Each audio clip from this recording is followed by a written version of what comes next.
ರಾತ್ರಿ ಮಲಗುವ ಮುನ್ನ ಗಂಡ ಹೆಂಡತಿ ಏನು ಮಾಡಬೇಕು? ವೈವಾಹಿಕ ಜೀವನ ಸುಂದರ ಮತ್ತು ಸುಖಮಯವಾಗಿರಲು ದಂಪತಿ ಕೆಲವೊಂದು ಅಭ್ಯಾಸಗಳನ್ನು ರೂಢಿಸಿಕೊಳ್ಳಬೇಕು. ಈ ಅಭ್ಯಾಸಗಳು ದಂಪತಿ ನಡುವಿನ ಅಂತರ ಕಡಿಮೆ ಮಾಡುತ್ತವೆ.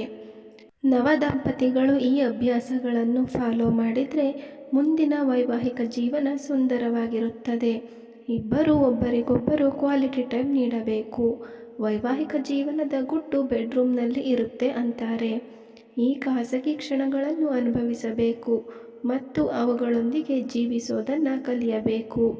ಈ ಖಾಸಗಿ ಕ್ಷಣಗಳನ್ನು ಸುಂದರವಾಗಿಸಿಕೊಳ್ಳಲು ದಂಪತಿ ರಾತ್ರಿ ಮಲಗುವ ಮುನ್ನ ಕೆಲವು ಟಿಪ್ಗಳನ್ನು ಫಾಲೋ ಮಾಡಬೇಕು. ಆ ಟಿಪ್ಗಳು ಏನು ಅನ್ನೋದನ್ನು ನೋಡೋಣ ಬನ್ನಿ.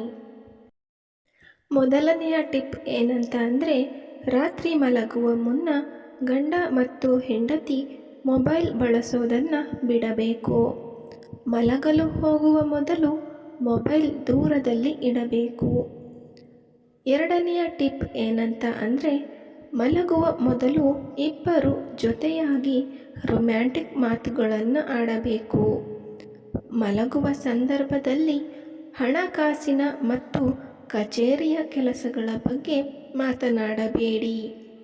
ಇದರಿಂದ ಇಬ್ಬರ ನಡುವೆ ಮುನಿಸು ಉಂಟಾಗುವ ಸಾಧ್ಯತೆ ಇರುತ್ತದೆ.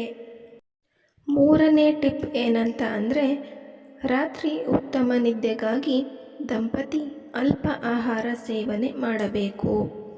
ರಾತ್ರಿ ಊಟ ಮಿತವಾಗಿದ್ದರೆ ಆರೋಗ್ಯಕ್ಕೂ ಮತ್ತು ಉತ್ತಮ ನಿದ್ದೆಗೆ ಸಹಕಾರಿ. ಟಿಪ್ ನಂಬರ್ 4, ರಾತ್ರಿ ಅದರಲ್ಲಿಯೇ ಬೆಡ್ರೂಮ್ನಲ್ಲಿ ಆಫೀಸ್ ಕೆಲಸಗಳನ್ನು ಮಾಡುತ್ತಾ ಕುಳಿತುಕೊಳ್ಳಬೇಡಿ. ಬೆಡ್ ಮೇಲಿದ್ದಾಗ ಸಂಗಾತಿ ಮೇಲೆ ಮುನಿಸಿಕೊಳ್ಳಬಾರದು. ಟಿಪ್ ನಂಬರ್ 5, ಮಲಗುವ ಮುನ್ನ ಸಂಗಾತಿ ಜೊತೆ ಮನಸ್ಸು ತುಂಬುವವರೆಗೆ ಮಾತನಾಡಿ.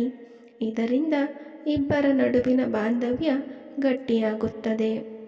ಸ್ನೇಹಿತರೆ, ಈ ವಿಡಿಯೋ ಇಷ್ಟವಾಗಿದ್ದರೆ ಒಂದು ಲೈಕ್ ಮಾಡಿ ಹಾಗೂ ಚಾನಲನ್ನು ಸಬ್ಸ್ಕ್ರೈಬ್ ಮಾಡಿಕೊಳ್ಳಿ. ಧನ್ಯವಾದಗಳು.